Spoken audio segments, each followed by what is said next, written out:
Hi everyone, this is Peyton back with another episode of The Power of Storytelling, and today we have Josh Goode. Thank you so much for being on today. Absolutely. Yeah. Josh is a two-time Emmy award-winning Dallas musician, producer, songwriter, composer, DJ, and he graduated from the University of Texas with a degree in music theory and composition. I So, did. yes, done lots of exciting things. Yeah. Um, I think the best way to get all of this started is from the beginning. So, can you tell us a little bit about your life growing up? Were you around Yeah, music? All that stuff. absolutely. I was around music my entire childhood. My family was full of musicians. My Aunt Brenda played the piano. She would play the Superman theme song, and I would wear my little Superman underoos, and I would run all the way around the house every time she played. I get so excited. My uncle Ron played the trumpet. My mom played the piano. My dad played a little guitar. So I was kind of around it all the time and didn't Yeah. realize it was kind of just seeping into my system, whether I knew it or not. It was just around me. And I decided that when I was in fifth or sixth grade, whenever they do the band stuff, that I wanted to be in band. And so I came up all So you excited. were a band kid. I was a band kid, full on geeky Yeah. band kid all the way through college. And I really wanted to play saxophone. And I couldn't wait to tell them, like, this is it. I'm going to play saxophone. I'm ready. I know my instrument. And I got in and they were like, you don't really have the embouchure for saxophone. It was kind of heartbreaking. They were like, you can't do that. But I was like, but that's my instrument. That's what I want to play. And they said, no, no, Yeah. you have the lips of a trombone player. And I was like, but I want to play saxophone. Yeah. They literally told me no. They told me I couldn't do it. And so I started playing trombone, probably because they just needed a trombone player. Like, honestly, Yeah. that's how they do it. I don't think I mean, I guess it's scientific. I'll give my band director the benefit of the doubt. But I don't, Yeah. Give him sounds some like, credit. yeah. So I started playing trombone in the band and then moved to a different instrument called euphonium, which is it's like a cross between a trombone and a tuba. It's well known as the dorkiest instrument of all the band instruments. Yeah. The euphonium kids, the ones that get beat up the most. Uh, it's a really, really silly horn, but it was fun to play because in the band world, you get to play a lot of fast passages on the euphonium because it's got valves on it. Uh-huh. So I got to play like woodwind parts, but be in the brass section. So, Very and it nice. got me in like the top band, which Yeah. was a big deal. So I got to play better music and I loved it. And it was the only thing in school that I was really good at. I wasn't good at anything else. I wasn't good at science. I wasn't really good at math. I wasn't good at English, but band was great. And so Yeah. I loved it. And so obviously I stuck with that a lot. So basically from the beginning of your existence, you were around music, Oh in yeah. music, you were a dorky band kid. I was a No dorky offense kid. to band kids that might be listening to this right now. Yeah, they all know they're dorks. It's okay.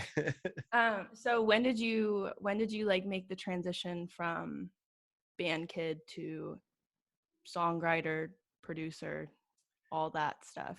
Well, the producer stuff came way later, but I got into songwriting because, well, so when I moved from trombone to euphonium, I thought it was really fun to play two different instruments, and that the Yeah. idea of that was really, really cool. I was like, man, this is fun. Like I can pick up this and I can pick up this and I can play them both. Mm-hmm. And if you play brass instruments, you can kind of move around a little bit between trumpet, trombone, euphonium, tuba, because they're all kind of the same type of mouthpiece. Yeah. So I would fiddle around with, my friends' trumpets, and I was like, man, this is really cool to play multiple things. So when I was like 15, I think, my mom had been playing this one song on piano a lot that I really, really loved. And I decided I want to learn it. So I sat down and I knew treble clef from like elementary school, every good boy does fine and face and all that stuff. Oh yeah. Oh, that always tripped Remember me that up. stuff? Yes. So I knew that, and I knew bass clef because I played trombone because you had to learn bass clef. Mm-hmm. So I looked at the piano music and I was like, well, I can figure out. I know the treble and the bass. I just need to. This hand does the high stuff and this hand does the low stuff. Yeah. So I think it took me like I don't know, like 6 months. Like it took me a long time to just like very, very slowly work at the coordination of this, because I'd never really had any piano lessons to speak of. I think my parents gave me some when I was like 5, but I hated it, and so I dropped out. So I didn't really know how to play piano at all. Yeah. So I kind of plunked away at it. And after, a long time, I could play the song. But, we had a real piano sitting in the living room. And when you're in a family with one person playing piano, everyone can hear you playing piano all the time. And so everyone heard me playing the same song all the time. And my Yeah. parents were really sweet. They're like, honey, you're doing so great. Maybe it's time to learn another song. Yeah. So I picked out another song and I learned that. And it probably took me another, 6 months or 3 months. I don't remember how long it took. It took a long time, but I would practice and practice and practice. But I had no training in piano. So it was really sluggish and it was really slow. So once I had like 2 songs in my repertoire, I loved playing it, but I got kind of tired of the same stuff. And Yeah. kind of serendipitously, I was in jazz band at the time because I still played trombone a little bit. I Mm-hmm. don't let euphonium players in the jazz band because again, jazz is cool and euphonium players are dorky. So Yeah. just Yeah. Yeah. not allowed. And I was playing trombone in the jazz band, and we had an assignment that was to go transcribe a solo. And transcribing, if you don't know what that means, it just means you're listening to like somebody else's performance, and then you're writing the notes down. You're listening to it and going, okay, that's he played this note and this note and this rhythm, and you write it all down. So I did that, and I had all these blank pieces of music paper. And one night I had my blank piece of music paper sitting on the piano, and I'll never forget, like it was like a, lightning bolt, God moment, whatever you want to call it. I saw the blank piece of paper, I saw the piano, and I go, maybe I should just like make something up. So I did. Like that night, I made up a song, and I wrote a song. Like I wrote a piano piece for my girlfriend. Um, Mm-hmm. it was called. Her name was Gotta Erin. love that. Oh yeah, like as every 15 or 16-year-old boy would do, right? So it was called Erin, Handwritten Emotions. Ooh. Ooh. Really, really, really Yeah. deep stuff. But I had like this piece, and I wrote down all the notes. And I remember I stayed up all night long doing it, and like it was so much better because then like I had a piece of music that I could play that was all my own, and I knew how to play it. It wasn't hard because I wrote all the notes and I came up with everything. And I was like, this is Yeah. so then I did it again. Like the next week I wrote another song. And then the next week I wrote another song. And I was like, man, this is way easier than learning other people's stuff. Like I'll just make up my own stuff on piano. Yeah. And I think I was also a big fan of soundtracks. Like I loved John Williams and James Newton Howard and these guys that were big film composers because I love movie music because it's real epic and big and loud. Yeah. So I was like, that's it. I want to do that. I want to write music like those guys do. That's a job. Somebody has that job. I want that job. Yeah.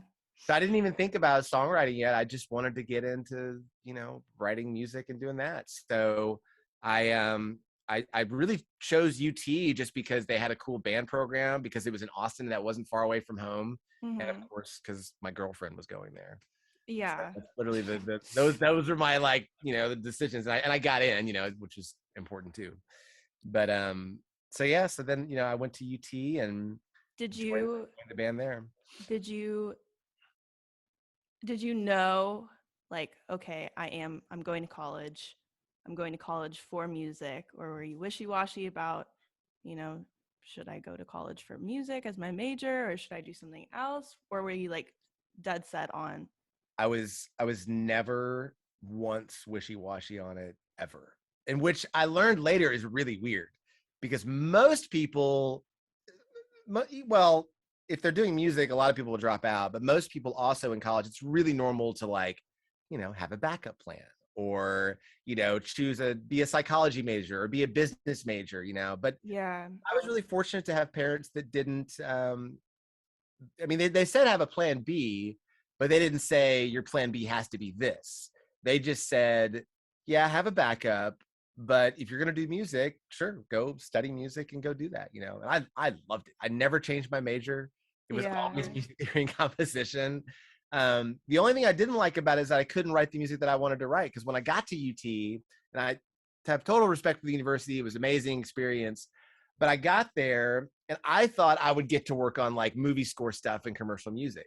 So when I Mm-hmm. was a freshman, I got in, I was like, hey, You sit down with all the faculty, the composition faculty, and when you go to a serious school of music, the composition faculties are all older gentlemen that are very, very serious about composition. Yeah. And they asked me what I wanted to do and why I wanted to be a composer and this and that. I said, well, I just want to write film music and I want to do commercial music. And they literally laughed at me. They were like, well, we don't do commercial music at the University of Texas in Austin. I will never forget the dude that said that to me. I'll never forget, like, the little And that's just like 18-year-old soul me. crushing. It Like, totally was. And yeah. I thought, obviously I'm gonna take music classes and I'll be able to do the music I want to do. And it wasn't like that at all.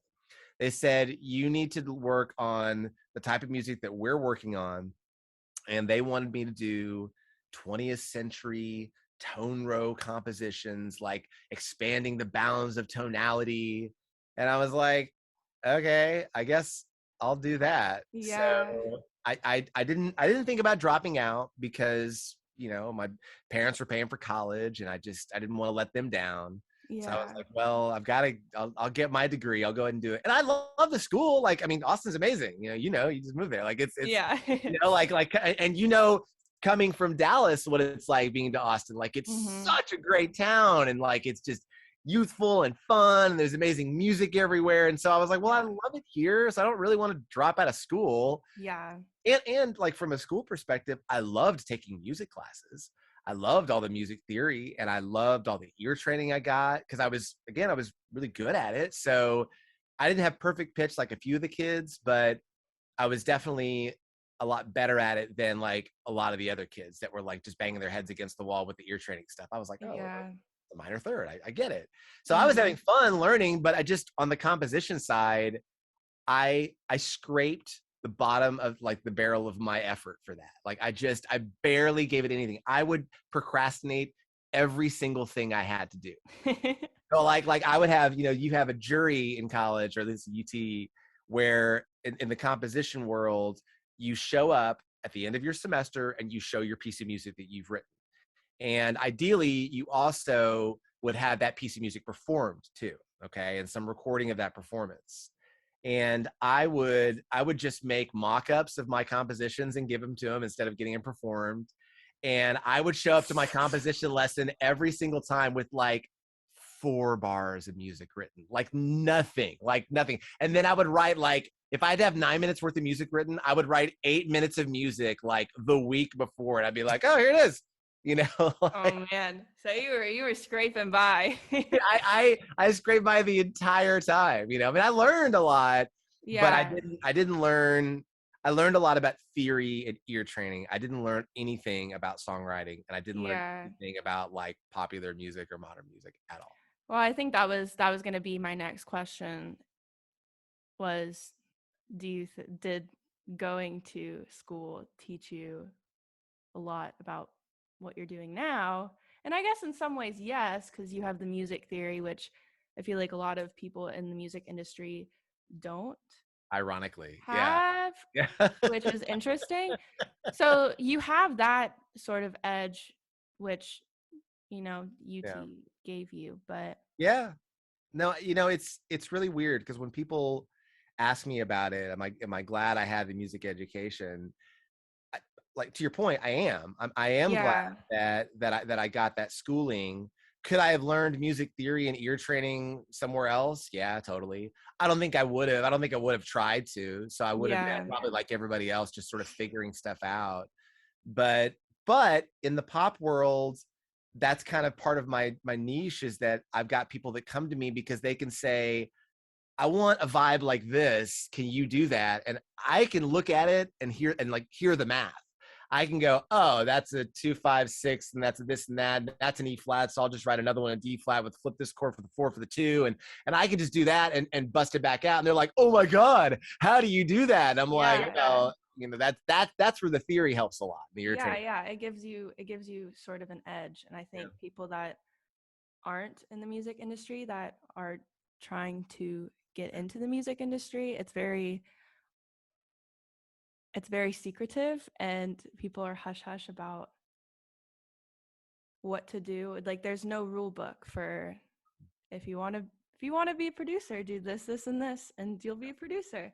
So I think it's really interesting getting to talk to you about now you graduated from UT and now you are a successful producer and songwriter and composer and all of that stuff. Um, what does your day-to-day look like, and does it change, or is it pretty similar throughout the week? It's been really similar through COVID and quarantine. Yeah. It used to change a lot more, and I'm looking forward to it changing a lot more again. It totally depends on the project I'm working on. So if I'm doing something that is more organic and that needs to be in the studio, then I'm going to go to a studio somewhere and record it. And that's really fun because I've worked in studios in Nashville and LA and, just kind of all over the place, Dallas and Austin. So that's always really fun, going to a studio, working with live musicians, like recording like the traditional method of recording. Yeah. But in the pop world, my day-to-day is, I do my morning workout and stuff, and eat breakfast and take my kids to school, and then I show up at my office here. Yeah. Yeah, Yeah. welcome to my office. And I work. This is upstairs in my house, which is sick, so I don't have to go anywhere, and I just. I start working probably by 10 or 11, and I work till about 6 p.m. And sometimes I have artists come through and I work with them here. Sometimes I'm doing Zoom sessions with people, with songwriters, with other producers. Sometimes I'm making samples for people. Sometimes I'm doing songwriting sessions for people. So what's cool is that what I do every day is definitely different. And I wouldn't say I do the same thing every day, which is cool. I do the same group of things, but I'm not like, it's not like every single day I wake up, come up here, pick up the guitar, do X, and I do that every morning. It's kind of not like that, which is nice. Yeah, that's super nice. Yeah. Lots of flexibility. Oh yeah. Oh yeah. That's the best part, I think, about working for yourself, and is that exactly. As I did an internship, another school thing, right? I was 17, and my high school had they called it MIP. It was the Management Internship Program. And I got to shadow somebody in the music industry, and I was selected to be in the program, but they didn't the school had to find somebody in the music industry. Yeah. So they found somebody out in Las Colinas that worked at the publishing house. And so I got to be with them and work in the publishing world for like a semester. Which I would leave school every day at I don't know, 11 or something like that. And I'd show up at their office and be there from 12 to 5 and just work with them in the publishing world. And I hated it. It was the most boring thing in the world to me. And I was like, oh my God, I could never do this. I could never. Publishing is not very creative. I mean, it was an office job, that's all it was. And I couldn't stand it. I thought it was I mean, it's part of the music industry, but definitely not the creative side of it. No, not at all. Yeah. So I decided right then and there, I would never, if I could avoid it, I'd stay away from corporate gigs. And I've never had a corporate job ever. Yeah. Making music. Yeah, man. I mean, well, and go back to flexibility. It's really nice because nobody can tell me, you can only have this amount of days to go on vacation or this amount of sick days. Like I've got lots of friends that are kind of shackled down to that. I'm like, no, man, it's cool. If I want to take 3 weeks off and go to the Bahamas, I can totally do that. Yeah. Do you, going back to your day in your life, do you prefer songwriting over producing? Do you have like a favorite, or do you like both? If you had to choose. I guess if I had to choose, producing would get the edge by like a little tiny percentage. But songwriting's really special because a song can be done in so many different ways. And when you're the songwriter, it's kind of like, especially when you do it with other people, you get to be a parent with a bunch of other people for this little baby, and that's really special. That's different than producing something. Producing something is kind of building the room and the house around the baby to, to show it off or whatever. But when you're songwriting, you get to be the one that says, oh no, like that little melody, I helped craft that, or that line right there, I helped do that, you know. Yeah. So I mean, I love that. I love that. And I love what's so much fun about songwriting is that it just doesn't sound fun, but the thing about songwriting that I found really enjoyable is that it's never really changed in difficulty. It's never really gotten easier. It's always just as hard and challenge. The challenge is the same to step up to the plate and write a song. Like even when I'm with really, really great songwriters, you think they just like, and some people are, you know, better and faster at some things, you know, maybe some lyrics or melody or whatever. They've got great instincts, but still almost everybody still has that moment in a session where you're like, where they're all kind of quiet and everyone's thinking, and that the Racking their line is just, brains. yeah, everyone's in their brains. The line's not like popping out at everyone yet. And you're just kind of like, what do we do now? And I thought that would go away. I thought that the more I wrote, like I would just like, I would be good at it. Like a bodybuilder gets good at working out, or like, you know, you practice anything a bunch and suddenly you'll just slay every time you do it. It's like, it's not like that. Yeah. Songwriting is a weird puzzle that just doesn't ever easily, I mean, sometimes it does. Sometimes it'll gift you with the one where you just, you know, whether you're by yourself with other people, where just like it falls out of everybody and you're like, oh, wow, we did it. That's good. Yeah. Cool. Yeah. Yeah. But I'd say 90% of the time, it's not like that. You know, Yeah. I don't know if that's like that for you or not, but like that's totally what I found. Yes. Yes. It never ends. Yeah. It You just have never to ends. show up. You just Yeah. have to just like, that's it. Hmm. Just be there and try. And if you just Yeah. be there and try, something will come out. Yeah. So producing trumps songwriting by a The little. only reason why I think it trumps it is because first and foremost, um that was the first thing I wanted to do. I didn't start songwriting until I was, I'd say 4 or 5 years after I started like writing music. So I started writing music first. And I think the only reason why I say it's, you know, a little easier, or why it gets the edge, is because that's what I was first doing, was sitting at home with my computer making music, you know. Yeah. And so there's a real like nostalgic spot for me whenever I just sit at home with my computer and make music, because Hmm. that's the same thing that I've been doing since I was a kid.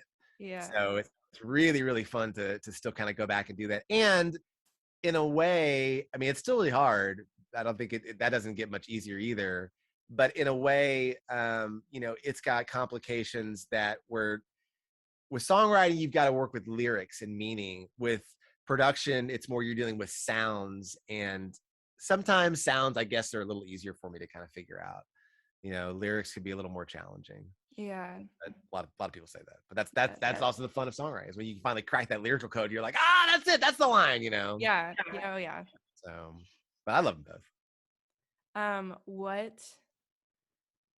What is the best advice you could give a young person who is like, I want to get into the music world? The first thing I would say is get ready for a ton of rejection. And that's the hard part of the music industry that most people don't quite grasp until they've done it for a while. Your ego gets a real beating because it's the hardest industry in the entire world. Yeah. There's really, I mean, first of all, you're fighting something, or you're searching for something that's so elusive. You know, cool is really elusive. It's really hard to just say like, oh, that's cool, because we kind of start off, our ideas come from what we know and what we've listened to. So most of us start off with ideas that are pretty cliche, whether you're producing or songwriting. Like you just start off with like, well, I know these chords because I've heard these chords. You put them together, and sometimes that's cool, but a lot of times it's just like, oh, it sounds kind of banal. It sounds kind Hmm. of stuff boring or whatever. So I'd say, you know, get ready for, you know, keep your ego in check, because you're gonna get a lot of rejection. I would say try to learn as much as possible from as many people as you possibly can. You know, collaborate with as many people as you can collaborate with. You know, uh, get to know everyone, network with everybody. Um, yeah, and never give up learning your craft, Yeah. because it's endless. It'll Yeah. never stop. everyone I talk to that produces or writes is still learning every single day. I don't think I've met anybody successful that's just like, oh, I know everything about drumming or, you know, songwriting or whatever. You know, I mean, everyone I know, especially the really, really great people, are just like, man, it's tricky. It's hard. Yeah. Yeah, it's just like it's never ending, Never ending. constantly Yeah. constantly learning. And the bar, when you really get down to it, you know, it's not hard to be a songwriter. Like, you can write songs. It's not hard to produce. You can get GarageBand, you can get Logic, you can produce. That's the thing that technology has afforded us, is that now there's so many people that have it everywhere that you like, man, like you can literally spend $200. You've got all these amazing sounds. You've got a great program to work on. You can become a producer. You can call yourself a producer. You can get friends to come over. You can buy a microphone. You can do it. But the bar of what is like acceptable and good and what's going to compete with the rest of the world of the music industry is like beyond the camera. Like, it's just, Yeah. it's through the roof. And that's the thing that I've learned the deeper and deeper I've gone into it, is like how high the bar is. And it's a real, like I said, it's a real ego check, because when I started off, oh man, like I was like a sure thing. I was like, obviously I'm going to be the next Paul McCartney. Obviously I will, you know, be a great producer. Obviously it's not even gonna be hard because I'm so talented. Yeah. I was super cocky out of college. I just felt like I knew everything. And I was talented. You know, it's not that I didn't have, you know, good talents, but what I learned really, really quickly as I got deeper into it was, it's not just that. It's not just your talent. Yeah. It's your connections. If you're trying to be an artist, it's your vibe, it's your brand. It's all of that stuff kind of put together. It's your chutzpah, you know, it's your grit. You really, that's another piece of advice. I'd say, get a lot of grit, because if you're not willing to step up to the challenges that the music industry are going to offer you, dude, there's like 10,000 people waiting outside the door that day to take your spot. Yeah. And that will work harder than you, and that are not waiting around for X, whatever you're waiting around. Yeah. And it shouldn't be seen as like an overwhelming thing. It's just like, if you want to be in the industry, you gotta step up to the plate, you know? Yeah. No, and I think that, you know, another valuable lesson is just don't give up. You know, I mean, I could have given up at any number of places in my career, because I was an artist too. I was in bands. I was you know, I tried all that stuff, and I know lots of people that have dropped out, and, you know, like I people that I really respected, that I thought would like go on and do the distance and, you know, get signed to do whatever, that just kind of gave it up and became a radiologist or whatever. And it's like, well, it's not for everybody. You really have to love it. You know, if you're going to be in the music industry, I would say don't do it unless you love it more than, unless you need it to breathe every day. Maybe it's not for you. Yeah. Hey, but that's good. Like, people listening need to hear stuff like that. I think the whole point of this podcast is to show all of the listeners the different avenues, you know, and well, and there are a lot of avenues in the music industry for sure. Yeah. You know, there's like, you know, like we mentioned publishing earlier, there's publishing. You could, you know, be a songwriter, you can be a producer, you can be a player, you can be a live dude. I mean, my cousin's a great example. He's a piano player, keyboard player dude. He went to UNT. He was in like all the lab bands. He was in the 1 o'clock lab bands. He moved to Nashville. He's now Lauren Daigle's MD. You know, like that's what he does. He's this insane keyboard player that just gets hired to go on tours and do that, and he makes like, I don't know, like $4,000 a week or something, like just some stupid amount of money. You know, he hadn't told me that recently, so I'm not divulging anything. I just, that's speculation. I'm not trying to out him or anything, but like, I mean, he makes great money just being a piano player. You know, and whether you're just a live instrumentalist or a producer, there are so many other ways that you can be in the music industry. And not every single part of the music industry is super, super hard to get into. But I think that's part of the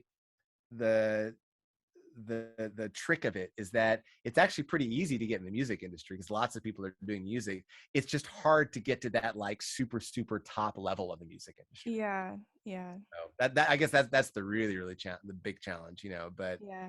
But there's lots of ways to make a good living in the music industry. Like if you just want to be in a cover band, you can be a cover musician. You make six figures playing covers for people. Yeah. That Yeah. happen, and some people I know do that and absolutely love it, and will do it to the day they die, and that's amazing. You know, Yeah. you're totally in Just the music industry. You're doing it. It's great.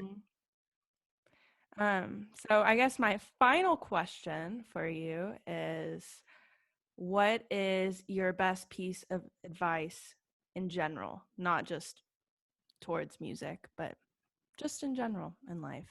Just in general, Mm-hmm. um, I would say if you don't know what your passion is yet, look for that.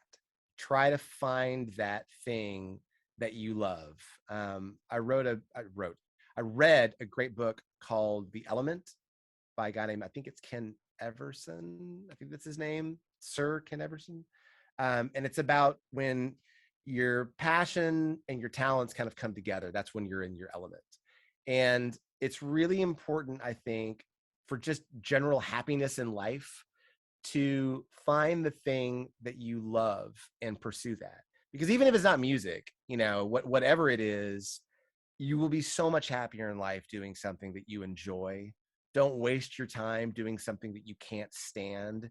If you're in a job that you can't stand, you're wasting your time. You know, you don't have to go work by yourself. You can find another corporate job that you love, but work and do something that you love, because if you're happy and enjoy what you do for work, you'll never work a day in your life. Yeah. You know, and that's part of the reason I think why I have such a wonderful life, is that I'm just happy. You know, Yeah. I love what I do. You know, I Mm-hmm. still got goals, I've still got stuff I'm learning, but the fact that I love what I do keeps me in a joyous way every day. You know? Yeah. Yeah. And I think that helps, you know, the people around you. You know, my wife certainly prefers that I'm happy all the time, you know. Yeah. You know, like, you're better in a relationship, you're better for your friends, better for your Mm-hmm. family if you're in a good space. So yeah, I'd say, you know, try to figure that out as best you can. Look inside and think about, what do I like, you know, and then find the thing that is the gig that'll pay you for that, you know, and then go do that. Yeah. Because that's probably the best piece of advice I give to any. I'd give that piece of advice to my kids, you know. Yeah. Yeah. I think that's really important. Oh yeah. Yeah. Well, thank you so much for You're welcome. being on the podcast today. I'm so honored to be on it. Yes. I hope you have a great rest of your day. Thank you. You And too. yeah, thank you guys.